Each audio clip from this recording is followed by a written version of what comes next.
Okay, we're ready for the next panel session. This panel session is basically going to talk about graduate programs, how to get graduate programs more involved in some of the sustainability workshops, activities, meetings, projects going on. I will have each of the panelists introduce themselves after a brief comment on my part. Of course, I'm pretty sure we're all familiar with our panelists at this point. But basically, there has been a growing sense of expanded professionalism among graduate programs.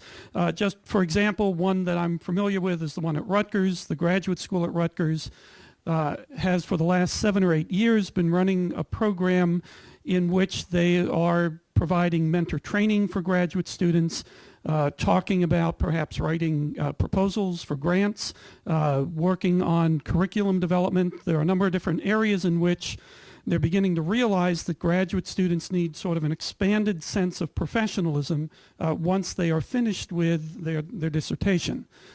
Nevertheless, trying to get graduate students more involved in some of these programs, trying to make them more aware of some of these programs, still has proven very difficult. I know if I can use him as an example, Fred has struggled for many years trying to get, shall we say, equal numbers of graduate students participating in programs as with, for example, the undergraduate programs that are going on.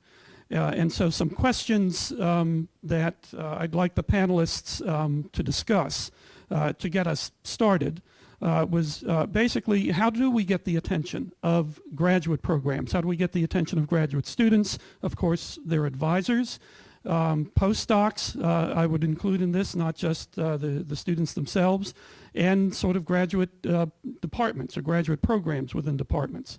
How do we convey the value of participating in these interdisciplinary activities, particularly, of course, in programs that involve sustainability? How do we encourage the dissemination of this sort of information? In other words, how do we get the information to the graduate students who are interested in participating in these types of programs? And how do we develop good research projects for them to work on, perhaps as a dissertation project or extending their dissertation? And so with that, I will start down here with Carlos and have each panelist introduce themselves and feel free to make some comments. Introduction and comments, yes. Okay, I turn it on now, okay.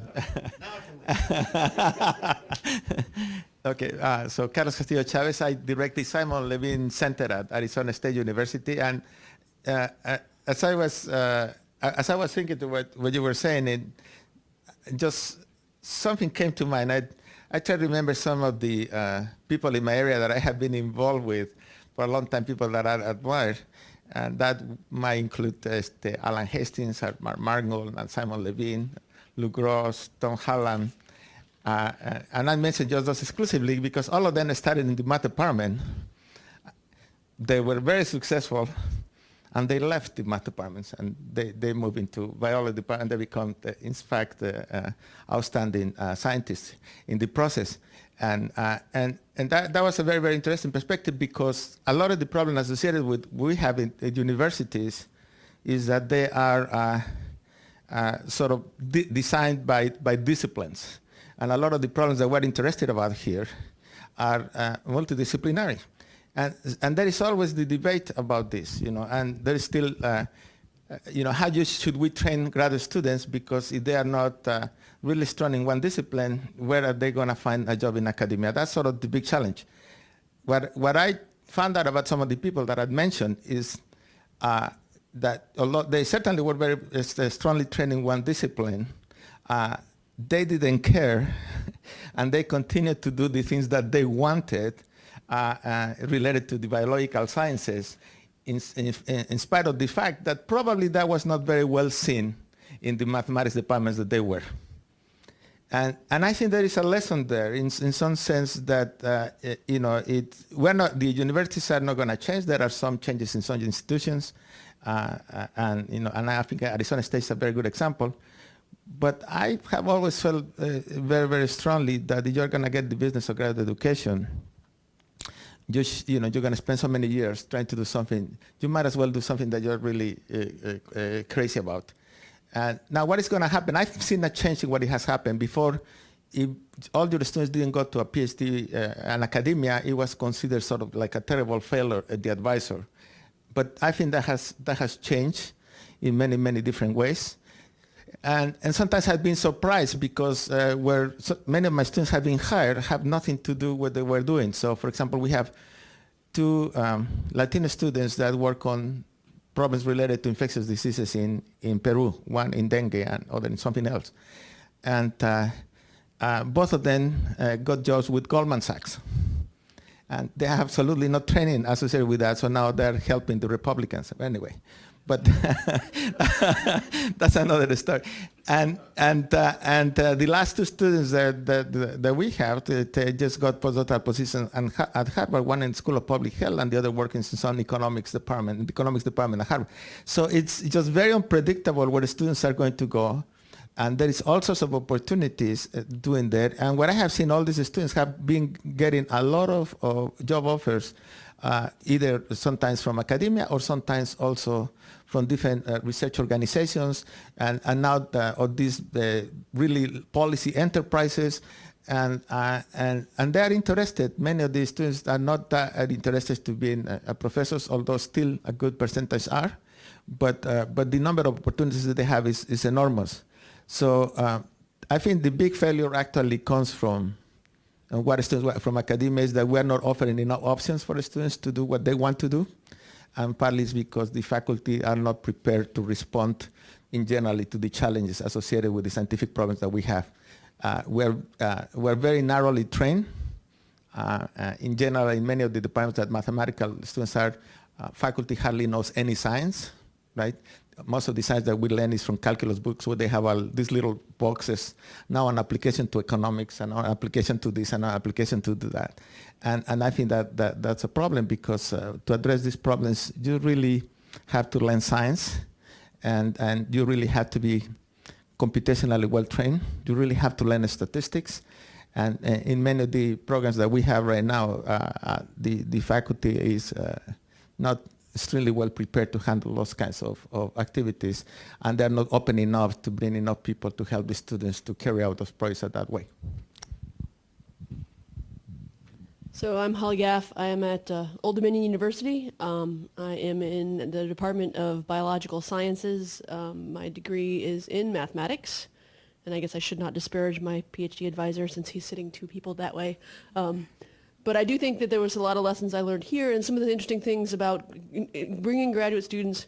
Much more of my perspective now is on the side of the biology students, trying to bring them towards quantitative sciences, much more than maybe my degrees were in mathematics and my studies in mathematics, looking at that direction as well. And one of the big obstacles I think we need to figure out a way to overcome is a lot of advisors working with Fred on a lot of these things, trying to get grad students to apply. More grad students told me their advisor said that would be a distraction from your dissertation. And so there's this perception of interdisciplinary work being a distraction from the disciplines of what they're in, and there isn't the recognition of how it could help their advancement in their careers and so forth. So I do think the career path, understanding where you can go with it and how this could build your professional side of things is a much better idea maybe than even appealing to their academic side, because once they're grad students, they already usually have a project in mind. They already usually have something going forward. And these things, they'll be, even in my own university, when I was running one of these, tried to get a couple other students to apply, the other faculty told me, I don't want my student distracted from their current research because it'll take me months to get them back on track. And so how we overcome that obstacle, I think, is one of the interesting challenges, but maybe it is through showing them better ways or hitting them earlier so that we can bring these kind of projects into their PhD work or their postdoc work to begin with. And I'll leave it there for now. Okay. Hello, I'm Jane White. I'm from the University of Bath, so that's England. And I guess the contribution I can make is just perhaps to talk a little bit about the way things are in Britain, because I'm very, very aware that I have no experience, essentially, of the US system. I have to say I misunderstood the first question that we got sent about how to get attention of graduate programs to students, because I was interpreting how we get recruitment onto the graduate programs, which I felt I could answer quite flippantly by saying, well, if we get the undergraduate programs correct in terms of getting students interested in the maths of planet Earth, then job is done, because then they will want to continue into these interdisciplinary areas. Now I understand perhaps it's more about how to get them engaged once they are on the programs.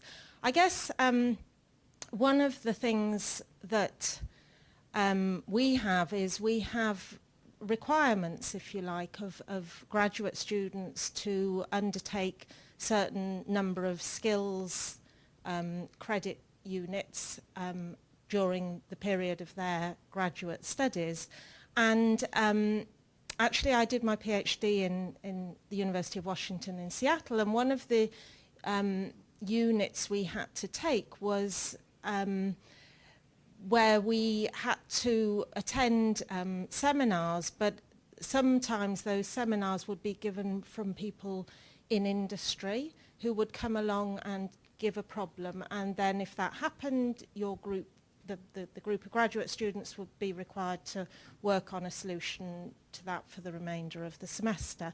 And I guess that's one of the ways that you might actually engage graduate students. If you did have any required components of skills training, then if you could have some element of that that was linked to industrial or interdisciplinary projects within your home institutions, then that would provide a lot of the types of training that might satisfy the requirements of your particular graduate program, and would facilitate easily, I guess, the opening up of these discussions of interdisciplinary work. In terms of how you get advisors to buy into this, I guess in a way I do think that role models actually have a very important part to play in many areas where people feel not confident or don't feel that something is for them.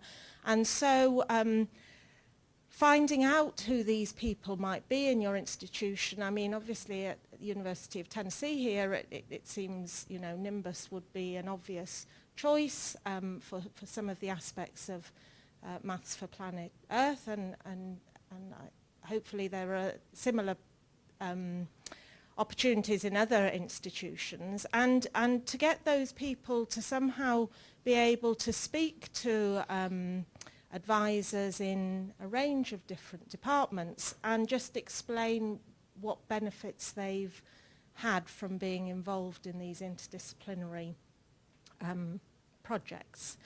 I suppose one very strong driver, the university system in Britain now, we sit within a government department, but that government department is business, innovation and skills. So we have nothing to do with education anymore. We're quite separate from that. But anyway, so there's lots of issues around that. But maybe one of the things that has come out of that, in a sense, that's positive, is that there has been a very strong drive towards getting universities to work much closer with industries. And so we are expected to have a number of projects within departments that have industrial collaborators. And in the context, again, of the planet Earth, then we have, you know, sustainable energy companies where we can work on projects and stuff like that.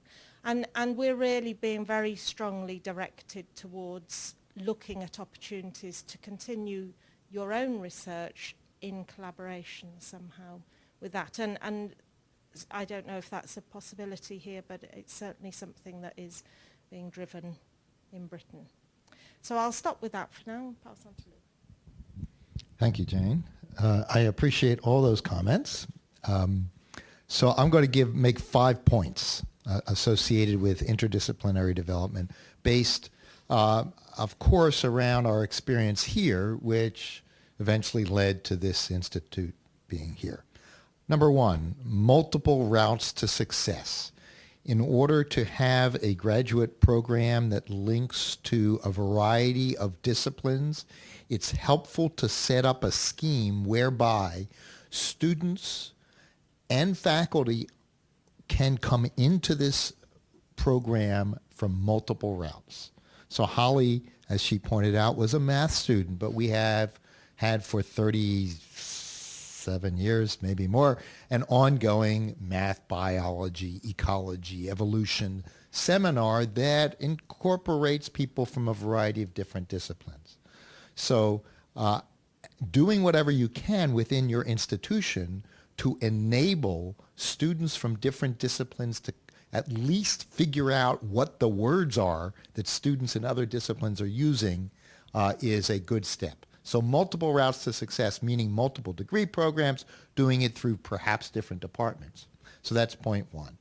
In our case, it was math and biology we started with, but we dragged in geography, we dragged in computer science, and now with Paul Armsworth here, there's been a change to where we bring in the policy folks from law and economics. So there'll be changes over time. So that's one. Point two is that it really does help to have an individual who is totally dedicated to this initiative. And we are sitting in an auditorium that was named in honor of Tom Hallam, who was the person who actually brought this about.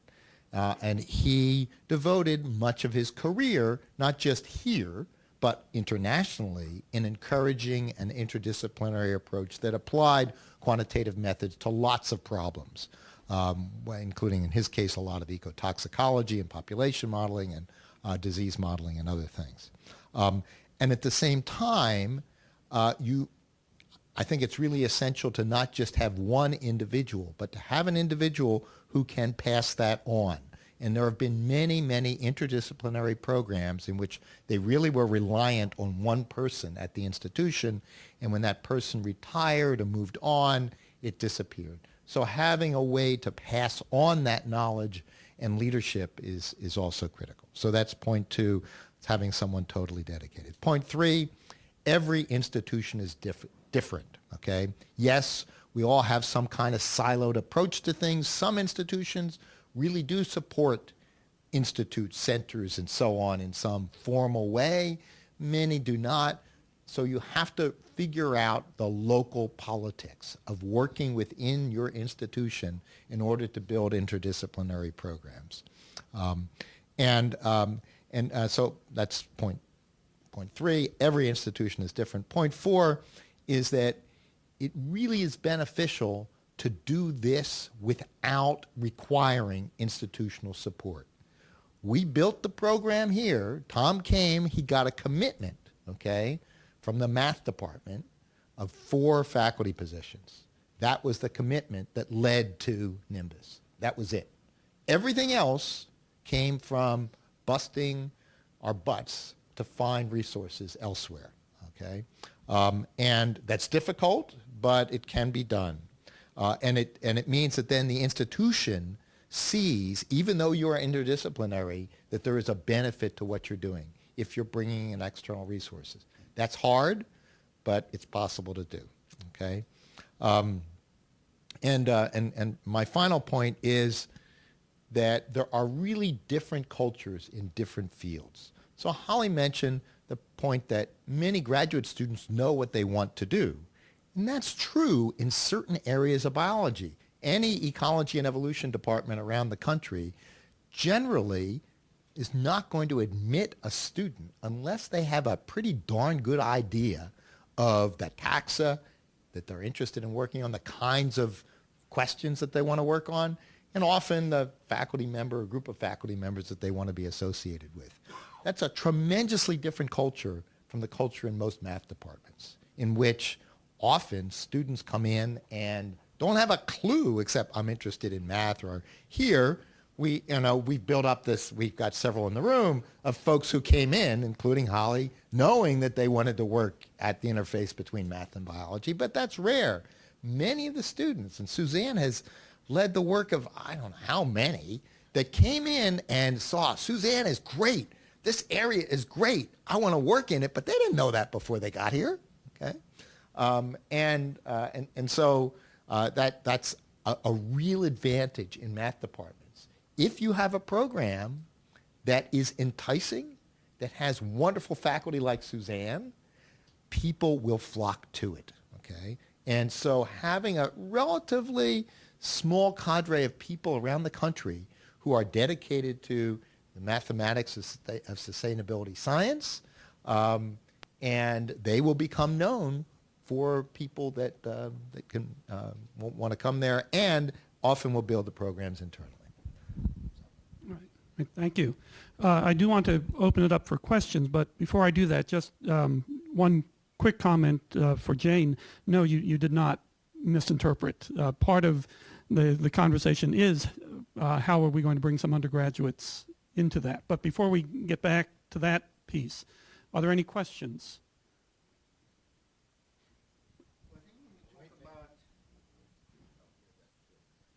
When we talk about interdisciplinary graduate programs, there are kind of different levels at which these programs could specialize. And so at Berkeley, we got this grand experiment where we got a huge interdisciplinary program with over 200 graduate students in the program from social sciences, earth sciences, atmospherics, wildlife, forestry, blah, blah, blah. Doesn't work well. It actually works okay, but we really have trouble with our core sequence in which we have to put the incoming cohorts together. We've never been able to teach this to the satisfaction of the students.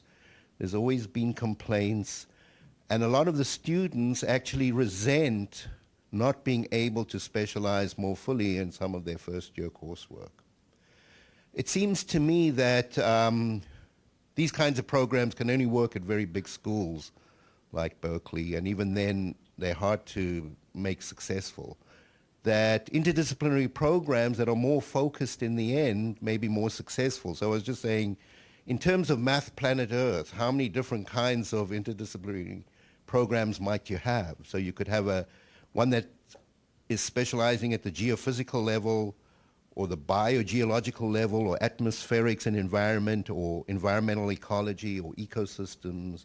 And you can put different levels of policy in there or not. So we do have lots of meetings. We have people from the law school. We have the Goldman School of Policy coming in and out. But in the end, what actually works is the facilitation of graduate students across boundaries and enabling them to be effective when they want to be, so that the institution minimizes the number of barriers that it puts up, but at the same time, we don't really have to try too hard to have this wonderful multidisciplinary program, because in the end, we can't be all things to all people, but to have the flexibility to allow students to work together in groups, to have kind of what we call, we have these interdisciplinary graduate groups where students don't belong to particular departments. The problem used to be that a student came in who didn't belong to a department was kind of like a second-class student, because the department takes care of their students first and not these interdisciplinary students. So for the institution to make sure that it facilitates allowing graduate students to be more flexible, to work with students from other departments, to work together, to kind of have that more informal structure is maybe what works better than trying to put together a formal interdisciplinary program. So if the panel want to comment on that. So I'll just comment then pass it on since I have the mic. So I think one of the major challenges for the mathematics of planet Earth is that math departments and computer science departments, and to some extent statistics departments, are highly inflexible about the graduate curriculum. And that has worked to the detriment of mathematics as a field, I think, over a long time period. I'm being now broadcast saying that. And you know, frankly, there are fields like computer science, often statistics was in math departments, and operations research, and they all got kicked out. They got kicked out because of a reticence on the part of math departments to accept the fact that there is a real collection of highly applied fields that directly connect to math. So I think the challenge is really in encouraging flexibility, as Wayne pointed out, but particularly that's going to be difficult in math departments. So in Britain, there's some examples of these interdisciplinary doctoral training centres, is what we would call them, but they're on a small scale compared with what you were talking about. And I think probably the reality is much as you described, that there are some students who really benefit from having this very broad education in the first year and then selecting, but the majority through the British system have an idea of where they want to be, and it's somewhat of an inconvenience to go through this process. But I guess we get quite a lot of direction again from the funding bodies, because we set up these doctoral training programs as a result of getting government funding, and there continues to be this this push towards interdisciplinarity, however that might be defined. And I suppose that's one of the things that perhaps helps, is to have people who are in a position to be directing funds who support these particular areas. In Britain, at the minute, mathematics is actually in the high school level has been incredibly successfully supported over about the last 10 years. And the only reason for that is we had a catastrophe in 2000, and suddenly we had students not coming through with any mathematics qualifications at the age of 18. And so something very serious had gone wrong. We know what it was. And as a result of that, the government is now doing an enormous amount to support mathematics up to the age of 18, and it's investing enormous amounts of money. That doesn't go through to undergraduate and graduate level, but I think the point is that if you can get these people to, so I suppose it's the importance of knowing the right person or the right group of people to really persuade. And then once you have, I guess for an interdisciplinary program, it depends how you define it. So it is fantastic to have these people from students from different disciplines having opportunities to discuss things together. But if you then force them, for example, to take a class in forestry and a class in biochemistry and a class in I don't know, architecture or something, then it struggles because people get frustrated. So maybe this sort of environment, supporting the environment and then allowing students to go off in their respective directions and facilitating their discussions underneath all of that would be a good option. So yeah, it's an interesting challenge. At ODU, one of the things that they've done to try and cross this isn't with our math department, because as Lewis said, that mathematics can be, although ours is completely computational and applied, we don't even have, I think, one pure mathematician in the whole department.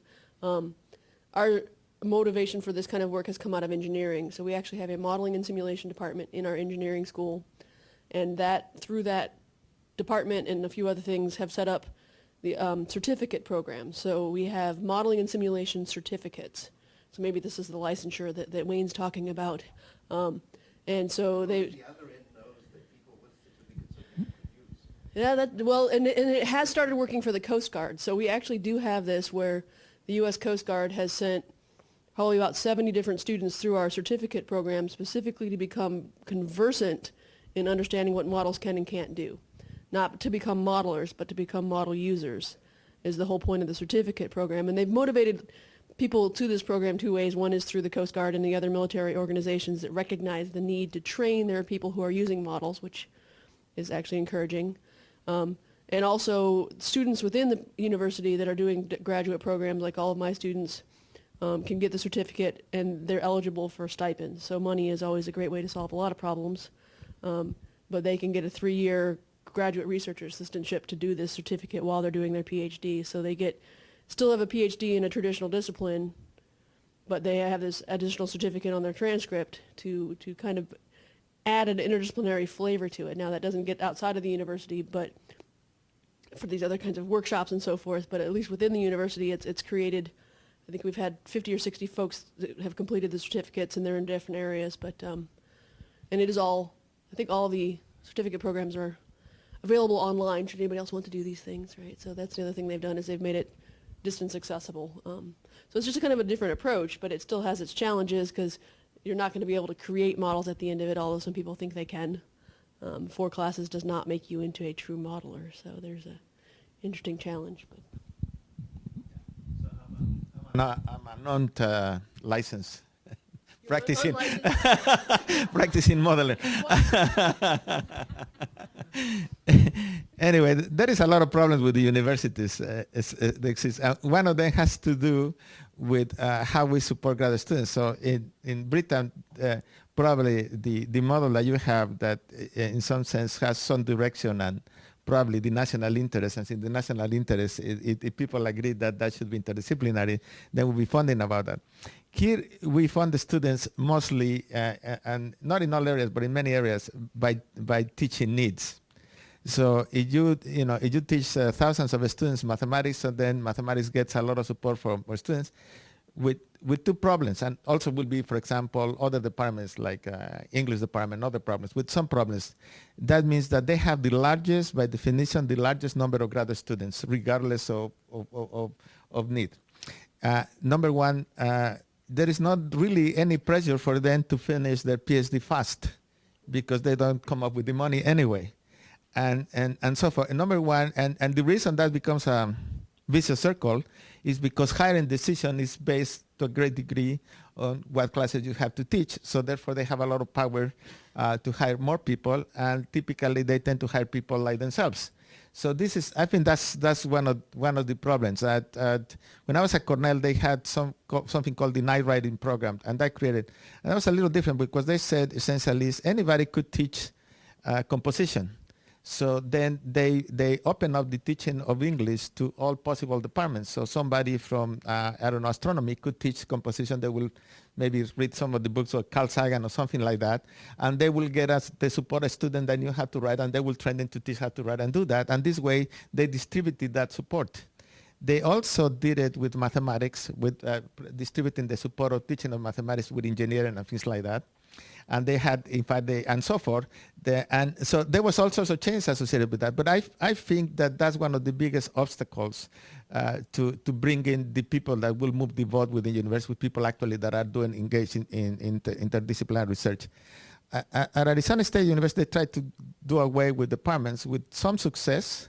So we have an applied math in the life sciences PhD program in the School of Human Evolution and Social Change, given degrees in applied mathematics. And all the students have done very well. Whoever has wanted to do academia, postdocs, it hasn't made really any difference associated with that. But there is a different philosophy. I think the way of thinking of students is very different. And I was always, since I come from mathematics, I was very surprised when I started meeting biology students that were freshmen and sophomores or whatever. They already have very good scientific questions formulated.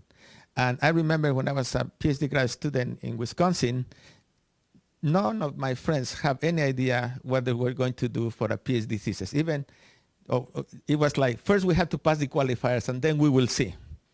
And they have absolutely no idea. And they said, they may say, maybe I like algebra, maybe I like topology, maybe I like this.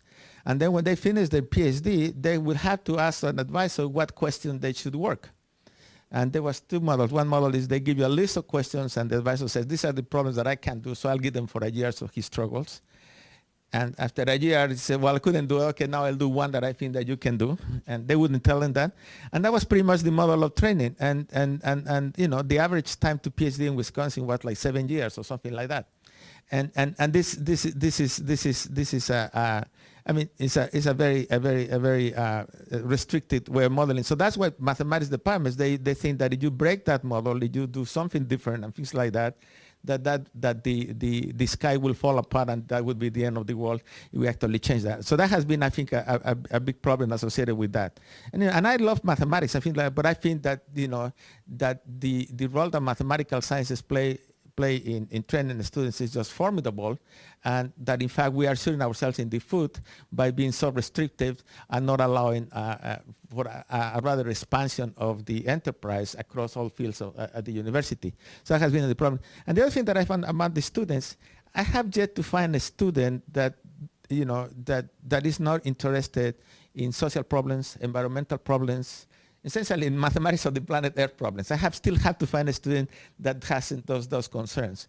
And the question, how do you engage them in that? Well, we have a summer program where the students come. That was before the math of planet Earth, or 20 years ago. And we ask them, they select the questions. We have 3 students that participated in here and also one that just left. And they all selected their own questions. And all the questions were incredibly interesting and, you know, far-reaching. And the questions that people are asking today, undergraduate students were asking 20 years ago, and probably they were asking the same questions 30 years ago. And when they get an environment where they can work on these questions, they will work on these questions. And they will also learn the need to learn quantitative methods and more statistics and more computation.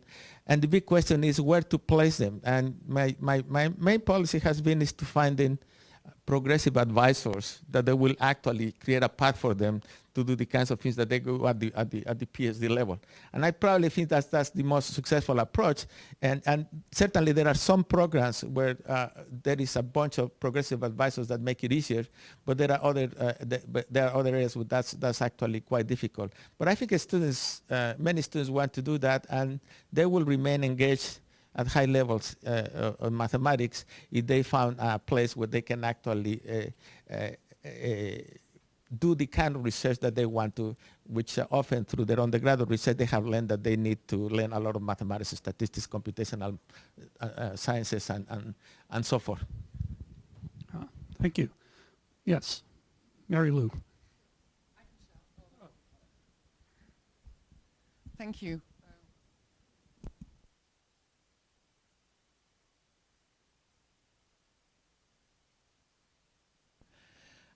So actually, it's a follow-up on the last thing Carlos just said. And I'm curious, of course, coming from the Math Climate Research Network, which Jim will tell you about soon. One thing that I haven't heard you guys mention yet is the potential of the internet now. So what we've done is created a virtual department. We've totally bypassed a lot of the problems you're talking about.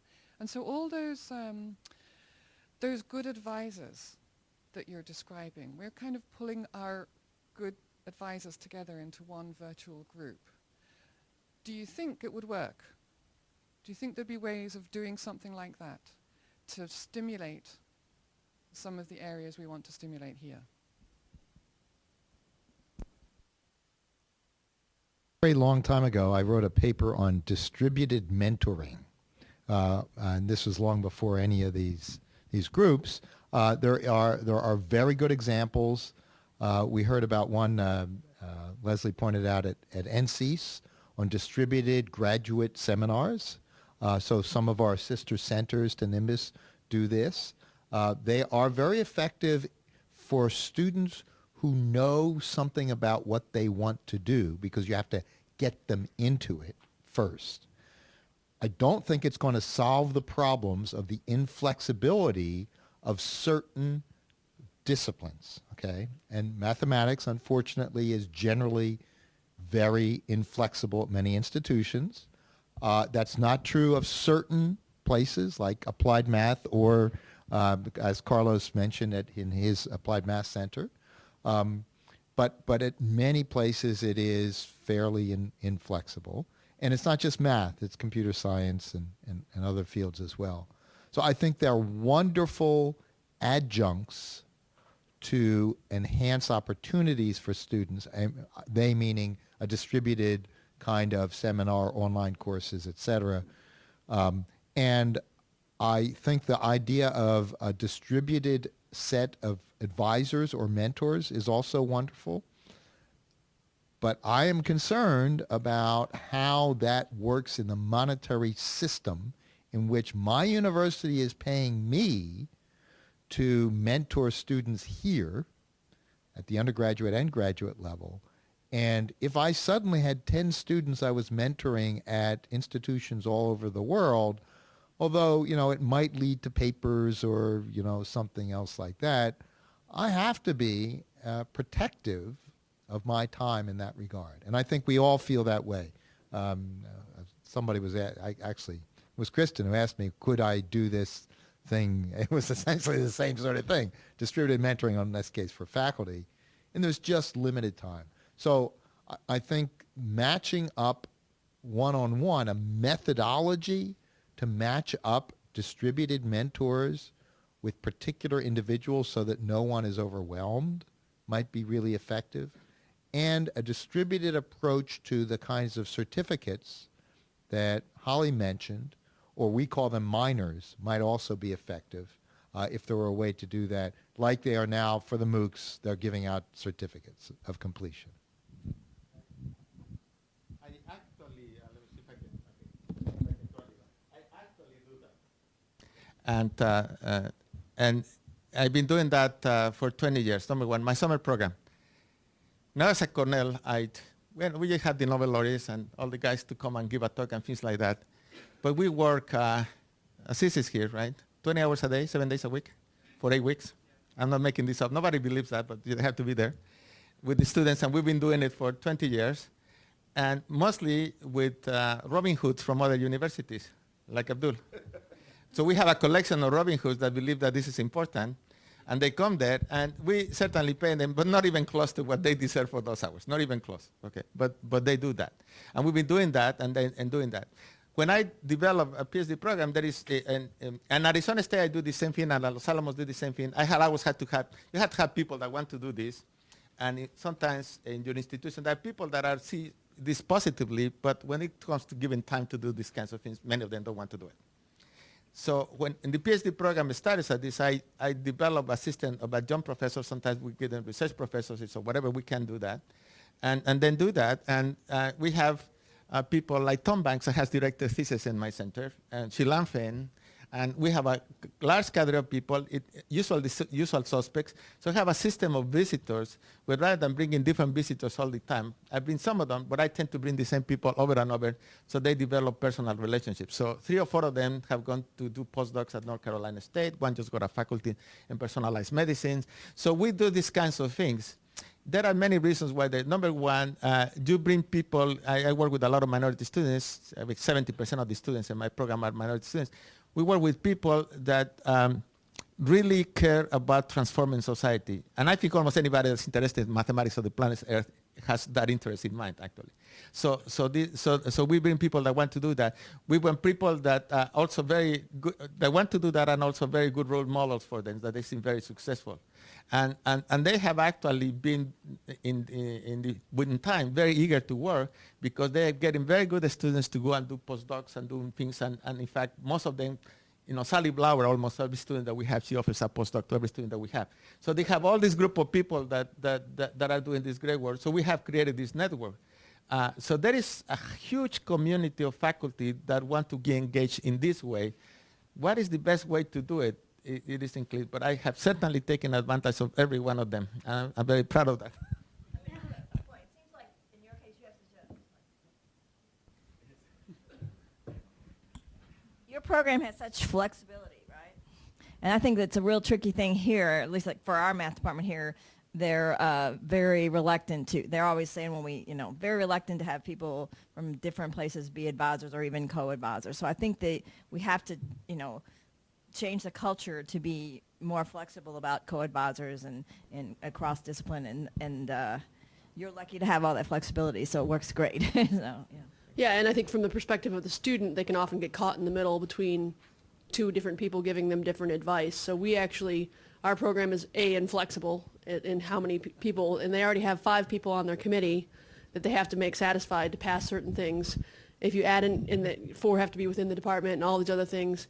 And so we discourage students from adding anybody else to that list, or they'll never get through the requirements.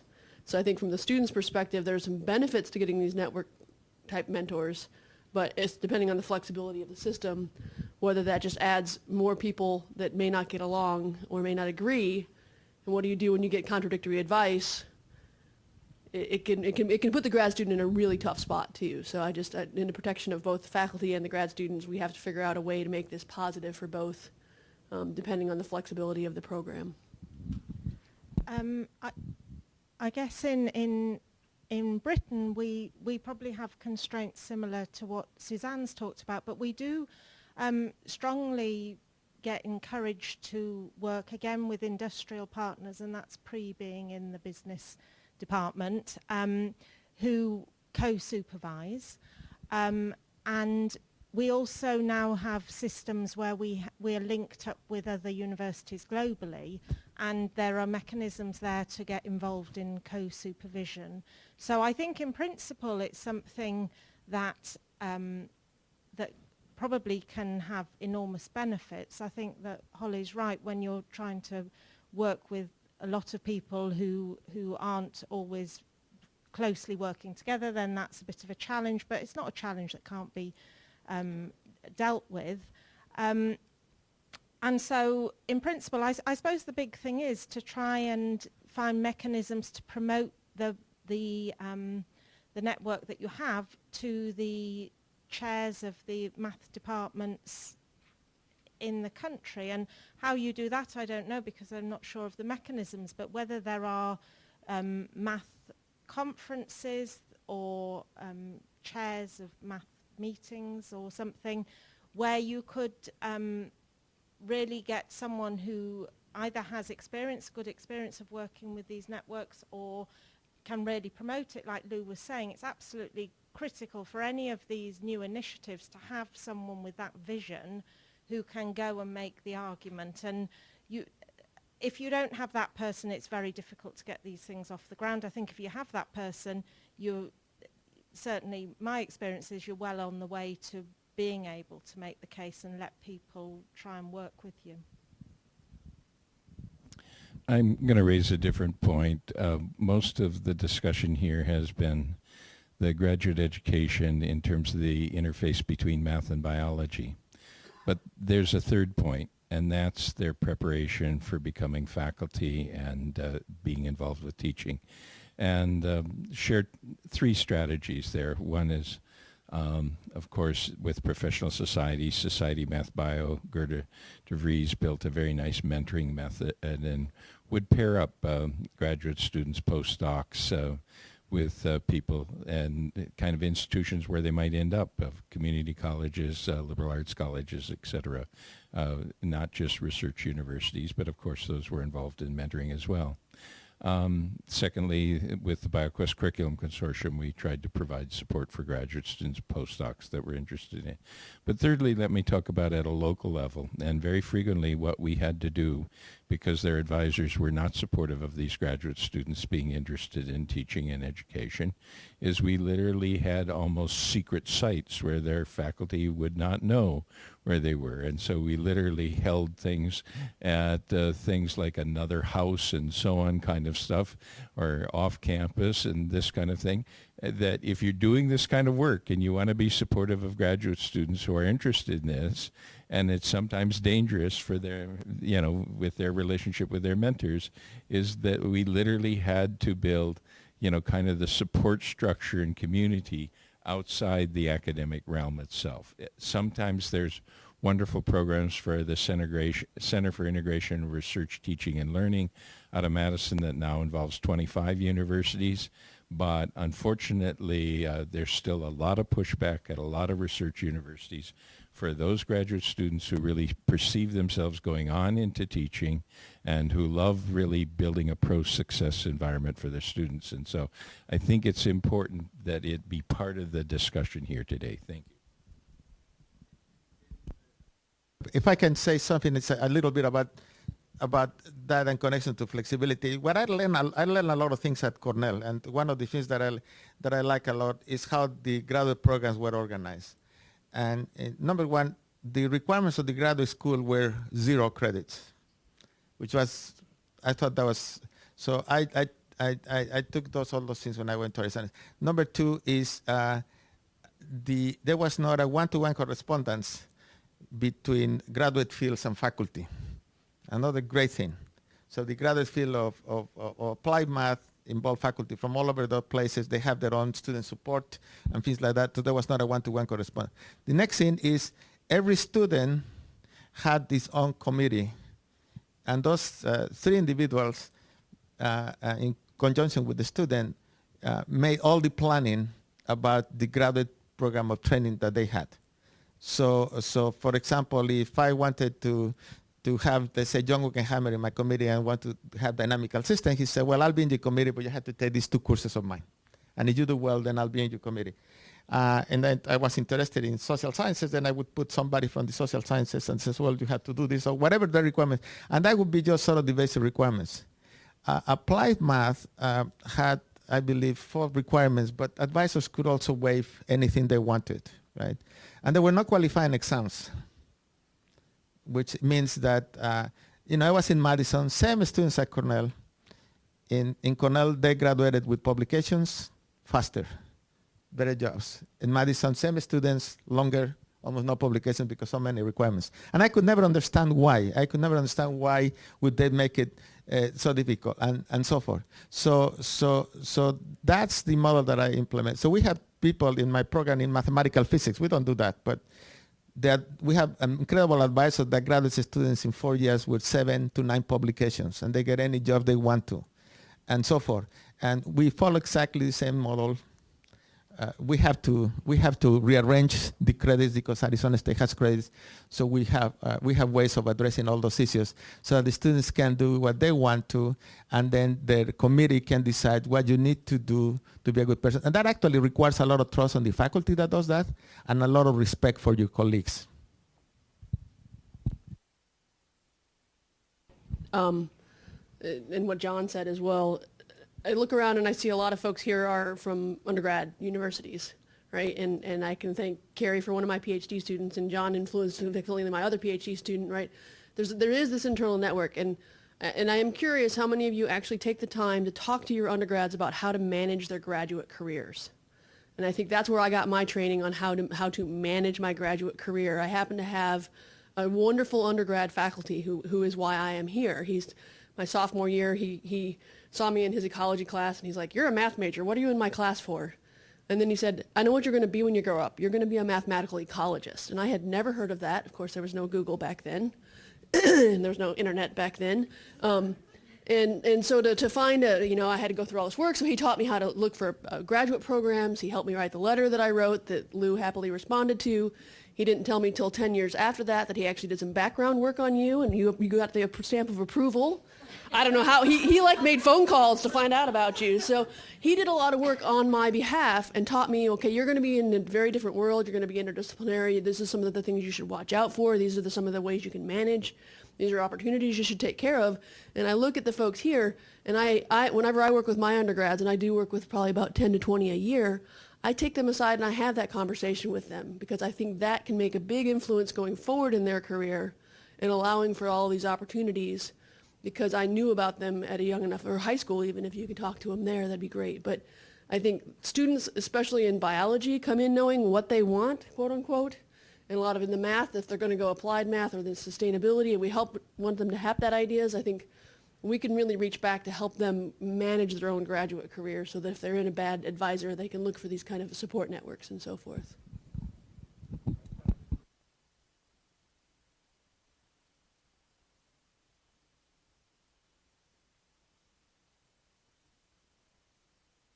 In Mathematics of Planets that was created in UK, so it's joined between Imperial College and University of Reading.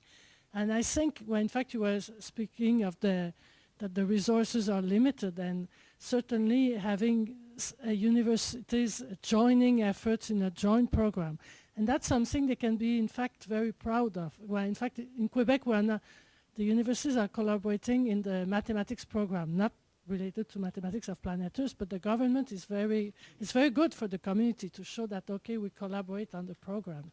So this is something we should look more into. In fact, I was happy when I heard Mary Lou speaking also of the network. That's so much, because certainly that's a lesson of mathematics of planet Earth, that we little resources, but if we put our efforts together and we collaborate, then we can do things. So.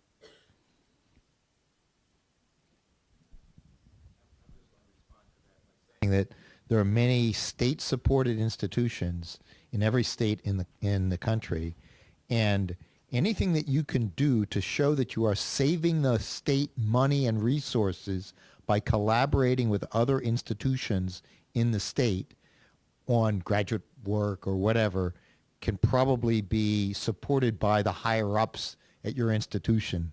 It gives them a good talking point with the legislators. Holly, I'd like to address your point about mentoring undergrad students at teaching-focused schools. And I found it to be very successful to exclude the professors from that conversation. I went back as a grad student to my undergrad institution and started an annual roundtable where I would contact my friends who were in professional fields. They were in med school and PA school. I was in grad school. And kick the professors out of the room because the students are much more free to ask questions. They don't want to sound dumb in front of the people who are in charge of their grades. So I gave a presentation, always like a public research talk to show what I was doing, and then that was open to anybody, but then the round table was no faculty members were invited. It was just students, and I found that to be very, very successful. I've gotten great feedback from students. I kind of track their progress, who has applied where, and everything like that. So getting the alumni base back in is a very powerful tool as well. So first, I actually have two quite different comments. One, Holly, you mentioned undergraduate and the importance of talking with undergraduates.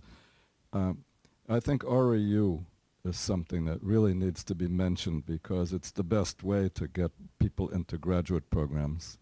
And good REU programs, and of course, Carlos is the best, but good REU programs can and should be interdisciplinary, and it is a way of really introducing students to opening their eyes to career opportunities, to areas they can specialize in, and so on and so forth. So that's my first comment. I have a second one that's quite different, but it looks like, Holly, you're about to respond, so go ahead. I think you're absolutely right. RUs are fantastic, but I think they're also not accessible for a lot of kids coming from small liberal arts colleges. And so back to my example here of Carrie taking advantage of connections, she sent me a student in an informal REU that I think, again, these networks are here. We have these communication lines. She sent me an email. Hey, I have the student who's interested in wildlife and math. Can you use her for a summer if I get money from my university to send her there, pooling some money some way to get her there? So I think that there's some informal options as well beyond just the formal REUs for the slacks. So let me just a comment on that. And Gene seems to have disappeared. Oh, there he is. Okay. Yeah, you handed me the mic, didn't you? And Gene can probably talk more intelligently about this than I can. At the DIMAX REU, which has as many, in the past, as many as 50 students a year. Now it's probably around 40. We could take those 40 students and they could all come from prestige places. But we make a point of not doing that, of taking students from places where there is not an opportunity to do undergraduate research. Not necessarily, yeah. So I know Gene may want to expand on that comment, but so I think it's very important if you are doing an REU program, make sure you do exactly what Holly is saying. Reach out outside, and reach out outside the usual places.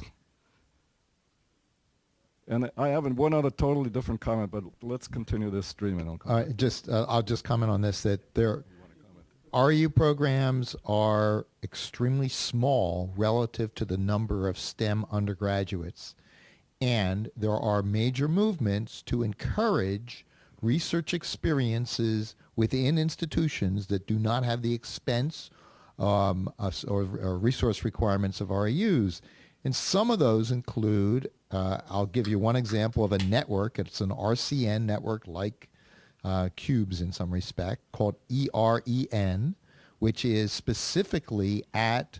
was developed specifically for institutions that do not have graduate programs, to encourage undergraduates to collaborate on data collection and analysis across the continent. So if you Google EREN NSF, it'll come up. It's one example. There are others. That one's in ecology. If I may say something, there was a recent article in the Chronicle of Higher Education that I actually saw was trying to, I think was a study conducted by Purdue or Ohio, I forgot, where they were trying to decide at different measures of what was a successful graduate education and things like that. Okay. It was done by Gallup. Okay, Gallup, yes. And one of the most interesting things I said about that is, in fact, the big difference that made for students to have actually interacted with the faculty in some research projects. That was one of the big highlights. And also, it was very interesting what was important to the students versus what was important to the people that actually think that they know what they're doing. So that was the other thing is with the Liberating program, we get 360 applicants for about 20 spots right now. We used to have more spots, but now, and we deliberately choose students from non-selective schools. And we have now people that come from these schools like Cal State Los Angeles and things like that, or Cal State Long Beach and things like that. And now there are plenty of professors at Brown, at Michigan, and all these places. In fact, we have proved that it really doesn't matter where you come from.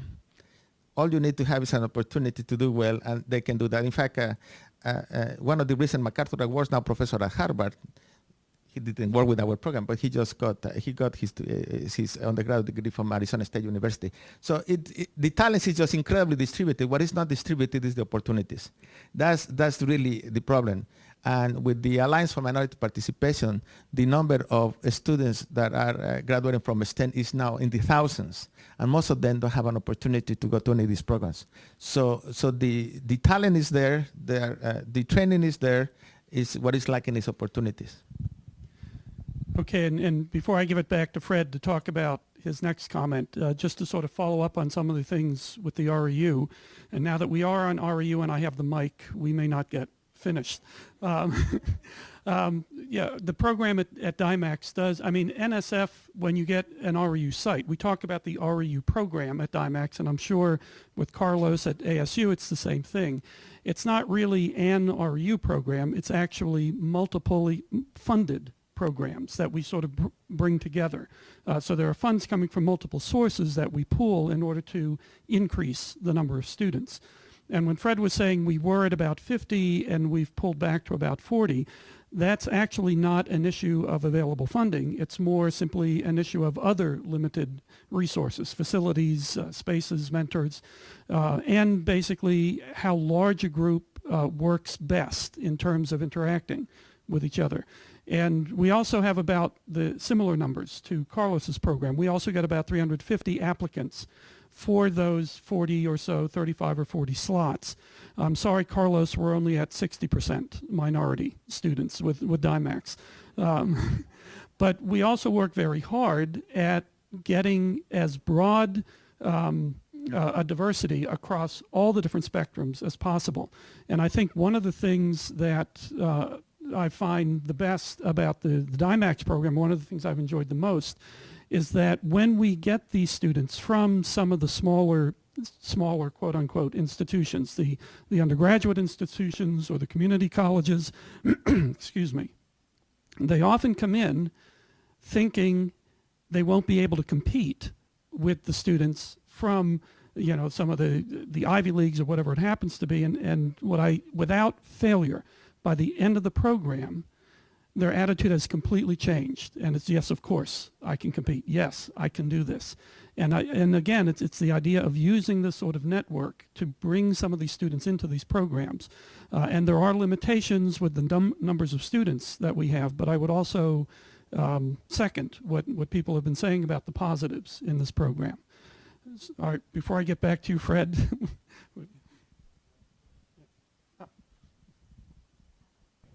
So, yes, we don't have a math major. We have a minor, and there are quite a few students who come out and want to do this. In the past, these students have not been successful getting REUs that are math biology REUs because we don't offer introduction to proofs and we don't offer real analysis. And this has been an issue. So a couple of things I guess I want to say. One is I wish that these kinds of opportunities that were more interdisciplinary, that really would look at a candidate with limited math background and still make it open to them, if they would be advertised more widely. So, for example, there's an environmental education Sigma as part of MAA. There's Biosigma as part of MAA. There is the SMB Education Listserv. I would love if these would come continually to these places where these are communication points and find out what is available. And I'm the electronic communications chair for Biosigma, so this is a little coming from my own interest, but so send me anything. I'm happy to forward it. But the other thing is Holly mentioned, that her advisor sort of checked out the other person, right? I've never actually tried to email somebody directly on behalf of my student because I thought it would be like a parent emailing, a professor and saying, is this okay? So what is your opinion on sort of how to figure out if they're even going to look at that student's application so they don't waste their time? Oh, actually, well, I'm on. And actually, that just reminded me of one comment I didn't make earlier in terms of the majors. We do get majors across the board because the DIMAX REU is very interdisciplinary. And it's hard to break this down nowadays because a lot of, at least in the DIMAX program, I'm sure it's the same in others, the students that are coming in are multiple majors. But we've seen majors not just in mathematics, but computer science and statistics, in engineering, in biology, in chemistry. And there does seem to be a little bit more in terms of the mathematical sciences and computer science, but otherwise it's pretty well even. Yes, exactly. But to get back to the original question, in trying to reach out to places where, to get to sort of some of these students, there are a number of things that we've done over the years. One thing, of course, is as we assess the program at the end of each year, one of the things we ask the students is, do you know someone at your institution who is like this, who wants to sort of pass along this information? And we first ask that faculty member if they are willing to be included on the list. But we've tried to build sort of a database of faculty who have the students' interests at heart. So that's one thing that we do. The other thing that we've tried to do over the years is make as many personal contacts as possible. So for example, just to name one or two, there are some of the MESA programs on the West Coast to actually contact. For those of you that have not heard of this, it's the Mathematical Engineering Sciences Achievement programs. And to talk to some of the directors of programs like this, and they will get the word out. Something else that we've found is rather than, say, talking to department chairs or department programs, career services offices at undergraduate institutions are far more connected with the students than some of the departments. Sad to say, I found that getting the information to the students works a lot better when you send that information to the career services, because that's what they're supposed to do. That's their job, basically. We've also sought out websites that are there specifically for undergraduate students. One that comes to mind immediately is Pathways to Science. We've gotten some tremendous responses, not just from the the organizers of the website, but from the students that visit that website. So yeah, I think building that network and coming up with those connections, there are places out there where people want to put the students in touch with some of these programs. And so that's what I would recommend. Yeah. Yes, that's the other problem, yes. So let me take this discussion in a different direction. I think that one of the themes that I mentioned yesterday morning that I'd like to return to is workforce. And there are a lot of different directions that we can take that discussion. I think Wayne already talked about the new kind of career that means a modeler. That's just one example. I think the new initiatives and pressures to develop workforce in different developing areas provide opportunities for the kinds of things we're talking about. So to give you a couple of examples from my own experience, we now have a Department of Homeland Security University Center that's based at Rutgers. There's actually a dozen such centers now that have been established around the country, each with a different theme. The one thing that is common to all of them is that they are A, workforce development oriented, and B, fundamentally multidisciplinary.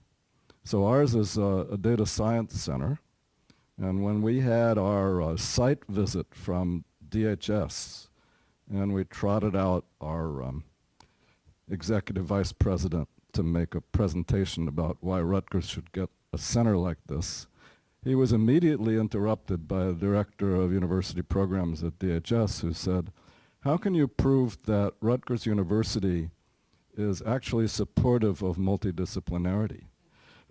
For instance, can you take the last dozen faculty tenure cases and show that people who are multidisciplinary are actually getting tenure? And so we actually had to go through that exercise, and we did more than that. We randomly selected 50 tenure cases and tried to figure out how you tell whether a faculty member is multidisciplinary or not. So that's an aside point. I guess we passed that test. But some of the opportunities here are, as I said, are workforce oriented. So for instance, DHS provides each of its centers with fellowships. And those fellowships are aimed at developing graduate students who can work across disciplines. So you met Scott Culp yesterday. Scott now works at Climate Central. He was one of our DHS fellows. And he actually happened to do his intern, and the fellowships support you for 3 years, and they're very nice monetarily and so on. But they require you to do internships. And internships are a very critical part of exposing students to other opportunities. So that's another theme I want to return to, is internships. So we now have a graduate student from RPI, which is one of our partner schools, who did his internship with the Coast Guard in Alaska, and was concerned with oil spills and oil spill response. And in fact, because of that, he's gotten up to the Arctic. He understands the environmental conditions in the Arctic, the big threats that the Coast Guard is concerned with. And he also happened to be working with the Coast Guard in California with his internship, and was there when we had the recent Santa Barbara County oil spill at Refugio Beach. And so they trotted him out, and he actually got exposure to what it's like to actually be there on the beach when there's an oil spill going on. And he happens to be doing his thesis on mathematical modeling of preparation for oil spill response.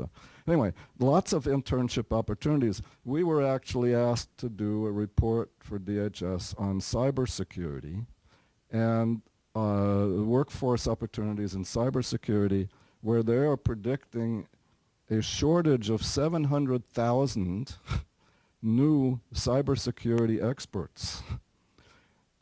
That's a perfect place for math students or computer science students. Again, another thing that came out of the study we did was the emphasis on internships. You can't become a cybersecurity expert without having an internship somewhere. So themes, multidisciplinarity, new types of opportunities, workforce development, internship. All of those things are important themes I think we need to return to.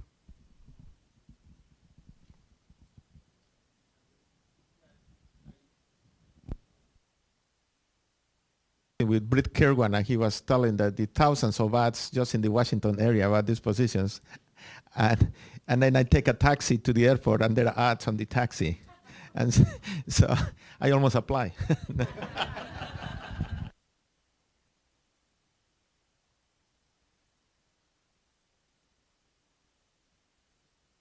Build on this theme of internships a little bit, and that if I were trying to develop a program of mathematics associated with sustainability at the graduate level and postgraduate level, one thing I would do is build on the successful programs in sustainability, not in mathematics of sustainability, that do exist around the country. And there are, I mean, as Carlos knows, there's one in which mathematics is infused in the one at ASU, but there are many others in which the mathematics is not as infused. And I'll give you an example.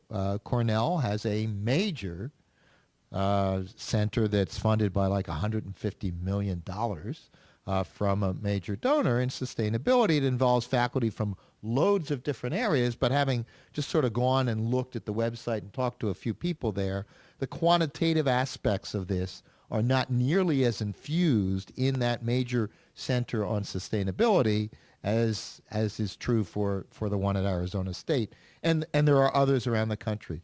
So I think that one way to move forward is for the program, MPE plus whatever, to identify places where some additional emphasis on quantitative approaches might be beneficial and encourage the directors of those major centers or minor centers. It may not, it doesn't have to be just the large ones, to consider ways of incorporating more quantitative things.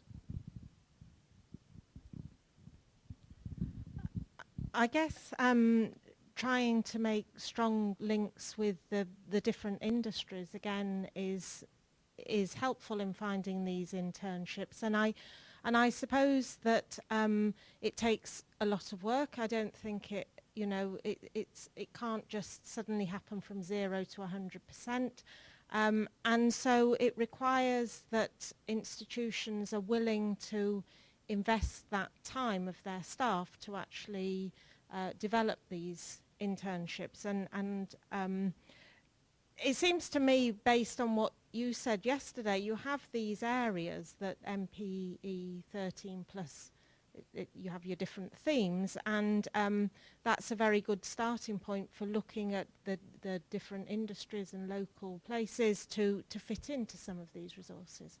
The thing that I think actually what Lou just said about trying to get the math into the programs that don't seem to have that much math is probably a sensible place to start as well in trying to promote all of this stuff, because actually one of the things that we did in Bath recently, we've got now an Institute of Mathematical Innovations, whatever that might mean, but one of the ways that we managed to get this institute was to really have a secure argument about the fundamental role of mathematics across essentially all of the disciplines that we have in our university. We don't have any arts, so it was a bit more straightforward.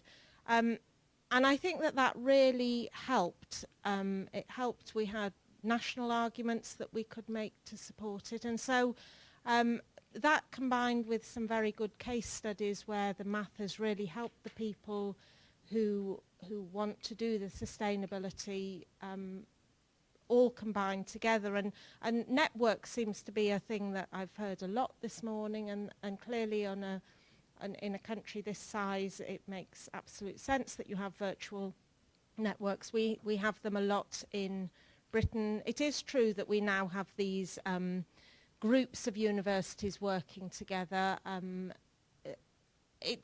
It has its positives and its negatives. I suspect it's going to stay because it comes from an economic argument, but there are enormous benefits from it as well.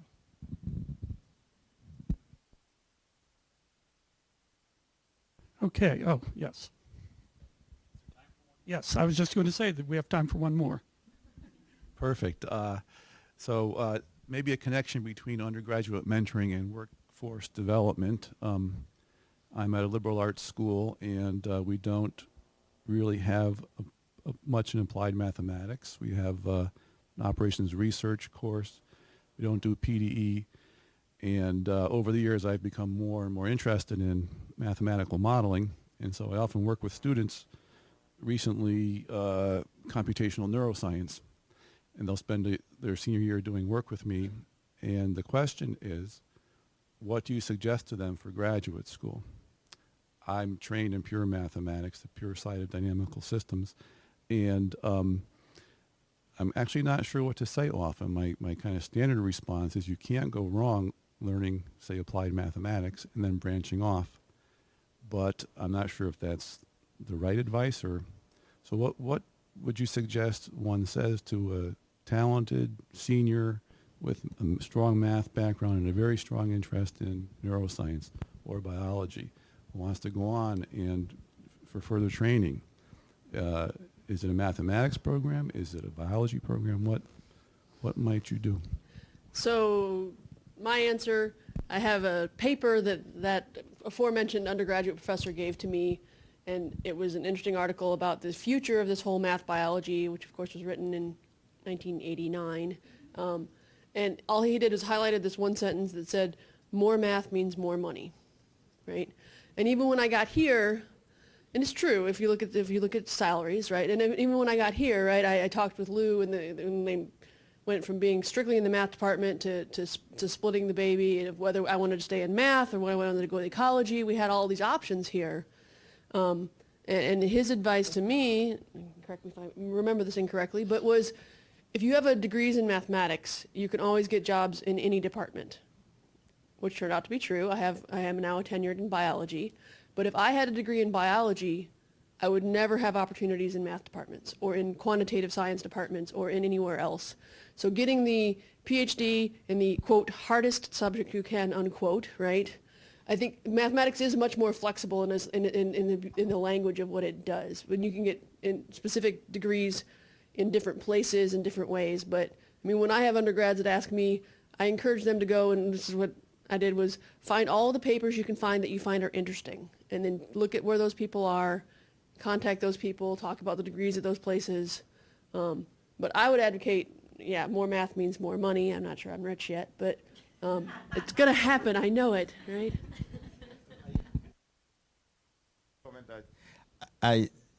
When I was at Cornell, I had a joint appointment with theoretical applied mechanics, and in fact, Abdul was spent some years there. And across our office was Steve Stroga's office, and he had a little clip in there of the math teacher of Michael Jordan talking that he should go into math because that's where the money was. Anyway, my it's true. my point is that this is the key thing. I think he's strong in math. That's a good avenue. But the key is to finding the right mentor, the right person, and to go and visit the right person. So I remember we had a student from Howard University, and she was accepted at Cornell, at Princeton, and her dad kept saying, no, you have to go to Princeton. So she came and asked me what she should do, and I said, well, it's a visit both places, and in Princeton, talk to Simon Levine. If he takes you as his student, you should go to Princeton. If he doesn't, you should come to Cornell. And Simon took her as a student. That was a good advice. And later on, several years later, she told me that was the critical aspect for her to succeed at Princeton. So it's really going and visiting some places, finding the right advisor, and and often these are individuals that can figure out what is the best path for, so that you get to do what you want to do, and that will open a lot of opportunities. There are some institutions that I won't mention, but that is almost impossible to get some students through. Students that later on have moved to bad places like Harvard and be very successful, that have failed in some schools just because a lot of bureaucratic obstacles or other kinds of obstacles that they find.